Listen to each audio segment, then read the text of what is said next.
إياك نعبد وإياك نستعين اهدنا الصراط المستقيم صراط الذين أنعمت عليهم غير المغضوب عليهم ولا الضالين.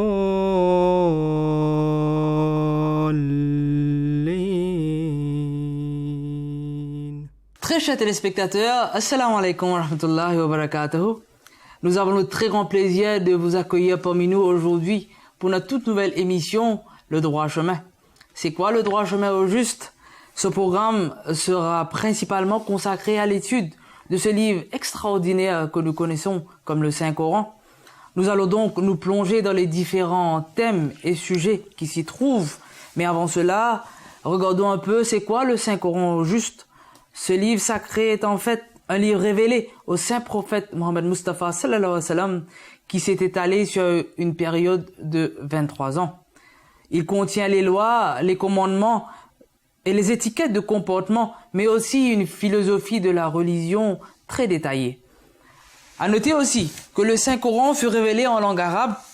Le Saint-Coran détient plusieurs autres noms tels que Al-Kitab, le livre, Al-Furqan, le discernement et Al-Zikr, une exhortation.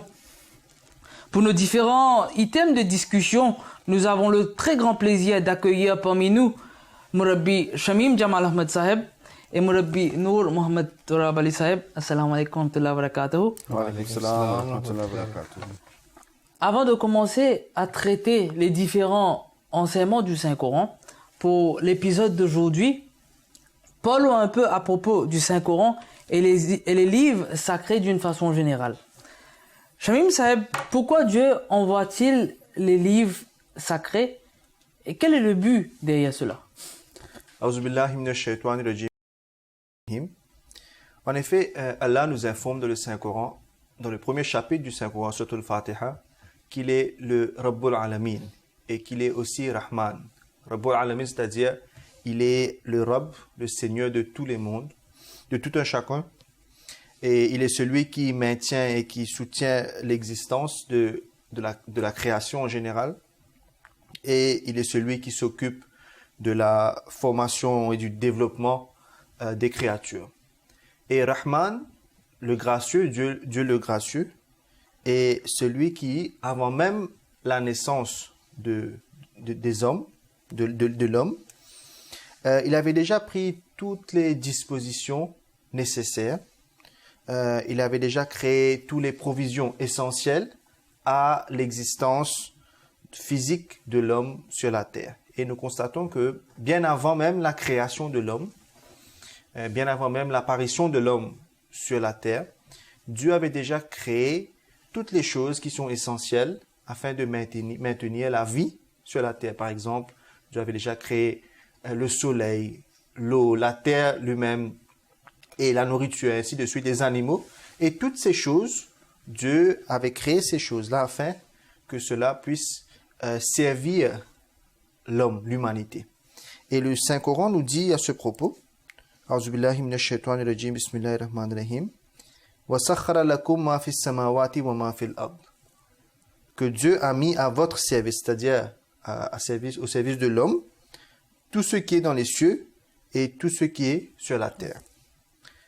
Jami'an minhu. Et toutes ces choses-là viennent d'Allah, viennent de lui. Inna fi dhalika la ayatin liqawmin yatafakkarun. Assurément, il y en a des signes pour ceux qui réfléchissent.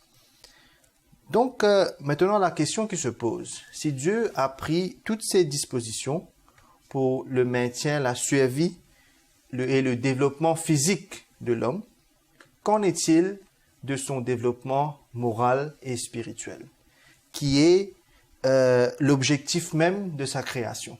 Car Dieu nous informe dans le Saint-Coran,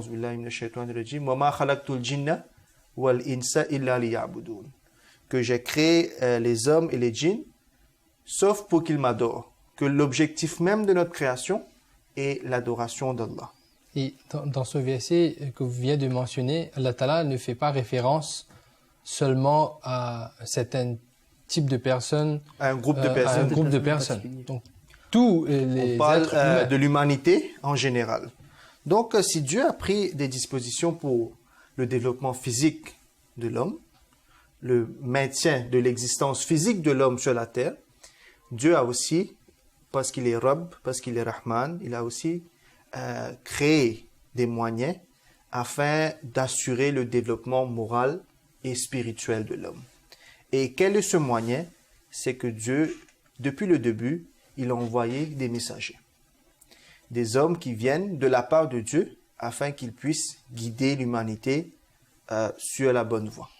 Et le Saint-Coran nous dit à ce propos, وَلَوْ أَنَّا أَهْلَكْنَاهُمْ بِعَذَابٍ مِّن قَبْلِهِ, en s'adressant aux hommes, que si nous les avions détruits par un châtiment avant lui, c'est-à-dire avant l'arrivée d'un messager, لَقَالُوا رَبَّنَا لَوْلَا أَرْسَلْتَ إِلَيْنَا رَسُولًا. Ces gens auraient dit, ô Allah, Rabbana, ô notre Seigneur, pourquoi ne nous as-tu pas envoyé de messagers afin que afin que nous aurions pu suivre tes commandements, tes signes. Donc, Allah nous dit dans ce verset, à travers ce dialogue entre Allah et les hommes, que l'objectif même de la venue des messagers, c'est que, afin qu'ils puissent enseigner à l'humanité, aux hommes, les signes d'Allah, les enseignements d'Allah, et afin qu'ils puissent, bien sûr, accomplir l'objectif même de leur création, qui est l'adoration d'Allah.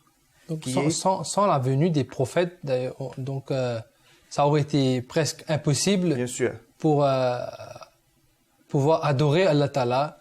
On peut comparer avec la vie physique. Tout comme sans l'apport, le soutien d'Allah, qui a créé toutes ces choses pour nous maintenir en vie physiquement, de la même façon, sans l'apport et le soutien d'Allah, c'est difficile pour l'homme de se maintenir en vie spirituellement. Donc, ce sont les messagers qui sont venus pour guider les gens vers Allah. Et c'est ça que le Saint-Coran nous dit par rapport au Saint-Prophète sallallahu alayhi wa sallam. قُلْ إِن كُنْتُمْ تُحِبُّونَ اللَّهَ فَاتَّبِعُونِي. Si vous voulez développer une relation avec Allah, si vous voulez accomplir l'objectif même de votre création, il faut me suivre. فَاتَّبِعُونِي, il faut suivre le messager. Donc, ces messagers viennent pour indiquer la voie vers Allah. Et il y a certains parmi eux, parmi ces messagers, à qui Allah a révélé des livres sacrés. Des livres révélés, afin d'agir comme un guide pour les croyants, afin de préserver les enseignements des messagers, les enseignements que Dieu veut donner à l'humanité en général. Et par exemple, pour le Saint-Coran, Allah nous dit au début même de ce livre, que ceci est un livre dans lequel il n'y a pas de doute, et c'est Hudal lil Muttaqin, un guide pour les gens qui sont pieux. Donc, à travers le temps, par l'entremise des messagers, Dieu a envoyé, il a révélé plusieurs livres sacrés afin de guider l'humanité. Et le Coran lui-même fait mention de ces livres qui ont été révélés avant. Par exemple, le Torah, qui a été révélé à Hazrat Moussa alayhi salam, Moïse, paix soit sur lui. On a, par exemple, le psaume de David, qui a été mentionné dans le Saint-Coran, les évangiles qui a été révélé à Hazrat Isa alayhi salam, Jésus-Christ, paix soit sur lui. Et il est essentiel pour nous, les musulmans, de croire que tous ces livres ont été révélés par Dieu lui-même. Et c'est la raison pour laquelle, d'ailleurs, parmi les 6 articles de la foi, on retrouve qu'on doit croire dans les livres sacrés qui ont été révélés, le Coran et aussi tous les livres qui ont été révélés avant. Donc voici un peu, en résumé, la raison pour laquelle Dieu envoie les messagers et à travers les messagers, Dieu envoie des livres sacrés. Dans ce verset que vous venez de mentionner, ذَلِكَ الْكِتَابُ لَا رَيْبَ فِيهِ هُدًى لِلْمُتَّقِينَ, et en expliquant ceux qui sont les muttaqis, ceux qui ont la crainte d'Allah, un parmi les caractéristiques, c'est qu'on doit croire dans le livre qu'Allah Ta'ala est en train d'envoyer et les livres qui ont été révélés avant. Donc, tous les types de révélations ou les messagers ou les livres qui ont été révélés de la part d'Allah, c'est le devoir d'un croyant, d'un musulman, de croire dans tous ces types de révélations. Et aussi, Dieu nous dit que وَلِكُلِّ أُمَّةٍ رَسُولٌ, qu'on a envoyé des messagers parmi tous les peuples. Donc, toute l'humanité, toutes les nations de ce monde, Dieu a pris des dispositions afin qu'ils puissent être guidés vers le droit chemin. Jazakumullah khairan, Saheb. Donc, on comprend bien qu'une des façons à travers lesquelles Dieu guide ses créatures, c'est à travers ses livres qu'il envoie par l'intermédiaire des prophètes. Mais s'il y avait déjà des livres auparavant qui ont été envoyés avant, pourquoi a-t-on besoin du Coran? Qu'est-ce que le Coran a plus que ces autres livres? Okay. Tout d'abord, comme Shomim Saheb vient de mentionner, que avant que le Saint-Coran n'ait été révélé, il y avait d'autres peuples, d'autres personnes qui sont venues et qui en avaient besoin des types de guides. Donc le droit chemin, ça n'a pas été révélé avec l'avènement du Saint-Prophète sallallahu alayhi wa sallam. Le droit chemin était déjà présent avec le Rabbul Alamin et le Rahman, l'être qui a tout créé pour que l'être humain puisse arriver vers Allah. Donc le droit chemin a déjà été mentionné quelque part ou dans de différentes façons. Par exemple, si on constate avec la logique des choses, on voit qu'il y avait plusieurs prophètes qui ont été envoyés par Allah. Et Allah, qui est un, comme mentionné dans le Saint-Coran, que « Wa ilahukum ilahu wahid » votre Dieu est le Dieu unique. Donc, le Dieu qui est pour les différentes personnes ou tribus ou nations, c'est le même Dieu, mais qu'ils le perçoivent dans de différentes façons. La ilaha illa huwa, il n'y a pas d'autre qui est digne d'adoration excepté lui. Ar-Rahman, il est le gracieux, il est Ar-Rahim, il est le miséricordieux, dans Surah An-Nisa, verset 164. Donc, de ce fait, puisque l'être humain n'était pas suffisamment évolué pour qu'il puisse communiquer tous en même temps, de recevoir un guide pour tout, donc Allah Ta'ala, de par sa sagesse, il a dû envoyer des différents prophètes avec des guides pour diriger les gens vers le droit chemin, vers Allah Ta'ala. Donc on constate qu'il y avait eu la nécessité d'avoir de différents prophètes. Le prophète qui était dans ce pays ne pouvait pas communiquer avec les gens qui sont dans des différents pays qui sont très lointains, par exemple dans des îles ou bien dans des continents qui sont très lointains. Ici, on fait référence à des siècles avant. Des siècles avant. Donc, avant l'avènement du Saint-Coran, c'était pratiquement impossible pour qu'un guide n'arrive d'Allah Ta'ala et que tout le monde va pouvoir l'adapter.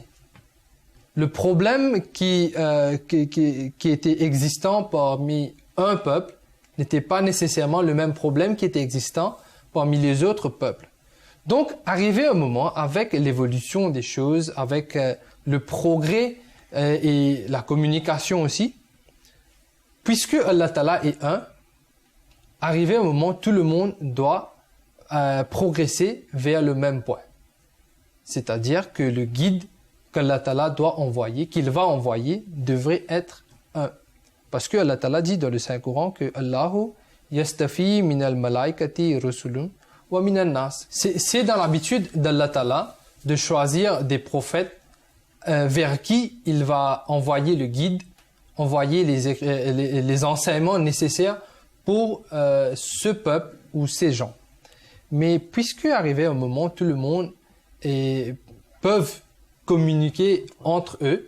Donc le monde, comme de nos jours, on est en train de dire que le monde est maintenant comme un village. Comme un village. Donc tout le monde peut communiquer facilement.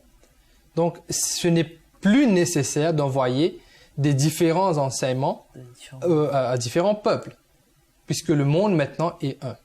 Donc, arrivé à ce moment, c'est là que Allah Ta'ala, dans sa sagesse, il a envoyé l'enseignement qui va être applicable pour tout le monde. que ce soit le peuple qui habite en Afrique, ou en Europe, ou en Asie, ou en Amérique, ou même dans les îles, l'enseignement est maintenant égal pour tous.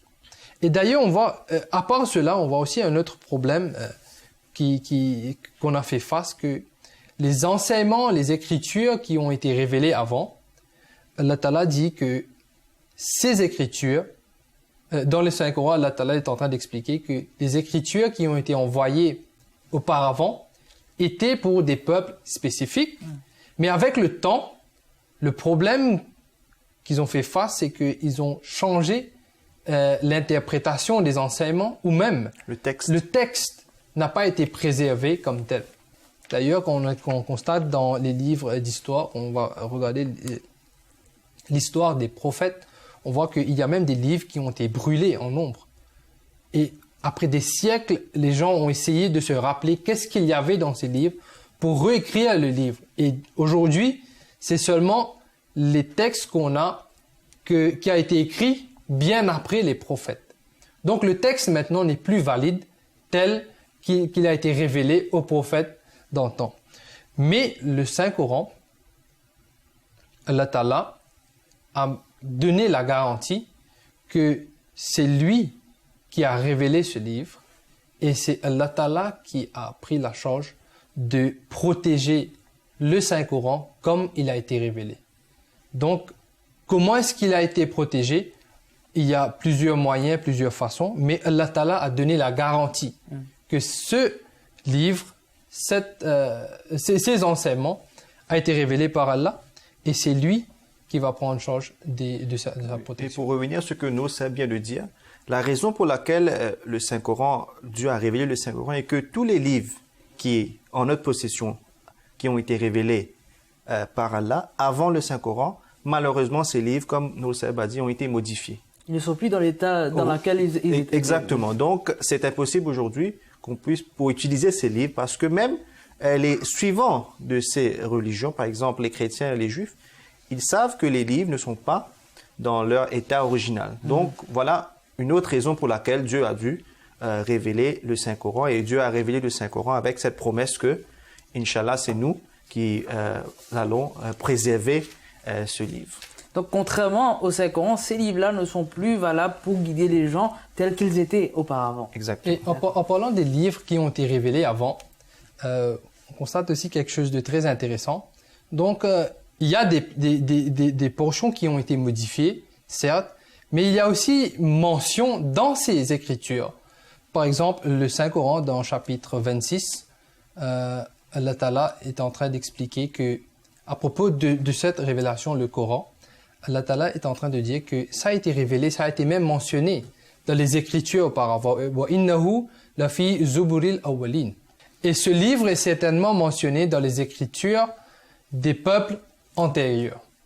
Donc, le Saint-Coran a été déjà prophétisé par Allah Ta'ala aux prophètes qui sont venus vers les peuples auparavant. Qu'arrivé un moment, ces écritures que vous avez en votre possession, cela ne va peut-être pas être utilisé nécessairement parce qu'il y a un livre qui va être révélé à un prophète quelconque dans le futur. Donc ce livre, le Saint-Coran, a cette caractéristique qui est peut-être assez unique, qu'il a été mentionné dans les Écritures, dans les autres livres auparavant. Donc il est venu pour accomplir les prophéties qui ont été déjà mentionnées dans les livres du passé. D'accord. Jazakumullah Nour Saheb. Depuis le début de cette émission, de cet épisode, on a beaucoup parlé à propos de la révélation. La question qui vient automatiquement en tête à partir de là, c'est comment est-ce que ce Coran-là a été révélé? Le Saint-Coran a été révélé de la même façon que tous les livres sacrés ont été révélés dans le passé. Comme Noseb vient de mentionner qu'il y avait plusieurs livres que Dieu a envoyés au fil du temps. De la même façon, Dieu a révélé le Saint-Coran au Saint-Prophète sallallahu alayhi wa sallam. Et le Saint-Coran nous-mêmes nous dit à ce sujet « Inna awhayna ilayka kama awhayna ila Nuh » que assurément nous t'avons envoyé la révélation comme nous l'avions envoyé à Noé. Hazrat Noé. Wa nabiyyina min ba'dihi. Et aux prophètes après lui. À tous les prophètes qui ont suivi Hazrat Nuh. وَأُوحَيْنَا إِلَى إِبْرَاهِيمَ وَإِسْمَاعِيلَ وَإِسْحَاقَ وَيَعْقُوبَ وَالْأَسْبَاطِ. Et Dieu ensuite a mentionné le nom de quelques prophètes. Donc, la révélation du Saint-Coran a été faite de la même façon que les autres prophètes ont reçu des livres de la part d'Allah. Mais concernant le Saint-Coran lui-même, le Saint-Coran nous dit que tous les mots de ce livre ont été révélés par Allah, par l'entremise de Hazrat Muhammad Mustafa sallallahu alayhi wa sallam. Et cette révélation s'est étalée sur une période de 23 ans, comme on a mentionné au début de cette émission. Et la révélation du Saint-Coran a été faite par l'entremise d'un ange, car Dieu utilise l'intermédiaire des anges afin de révéler aux hommes. Donc, c'est Hazrat Jibril, l'ange Gabriel, qui a été chargé pour révéler ou pour transmettre le message au Saint-Prophète sallallahu alayhi wa sallam. Et comme vous avez mentionné au début, que Allah Ta'ala a fait cette promesse que « Inna nahnu nazzalna dhikra wa inna lahu lahafidhun » que certainement c'est nous qui a révélé cette zikr, cette exhortation, et c'est nous, c'est-à-dire Dieu, nous allons préserver cette révélation. Et dans les hadiths, dans les dires du prophète sallallahu alayhi wa sallam, le prophète sallallahu alayhi wa sallam nous dit que Hazrat Jibril avait l'habitude de venir vers lui pour révéler le Saint-Coran, et aussi pendant le mois de Ramzan, c'est-à-dire Hazrat Jibril avait l'habitude de lui faire reviser toutes les portions qui ont été déjà révélées du Saint-Coran. Inch'Allah, après, on va avoir l'occasion de parler en détail sur comment le Coran, le texte du Saint-Coran a été préservé au fil du temps. Quels sont les moyens que Dieu avait utilisés afin de préserver ce livre sacré. Jazakallah Shamim Saheb, chers téléspectateurs, avec cette dernière intervention, nous arrivons à la fin de ce premier épisode. Comme on l'a mentionné au commencement, dans les prochains épisodes, nous allons parler à propos des différents sujets présents dans le Saint-Coran avec l'aide de nos deux Murabbiyan. D'ici là, nous vous donnons rendez-vous pour un prochain épisode. Jazakumullah, assalamu alaikum wa rahmatullahi wa barakatuh.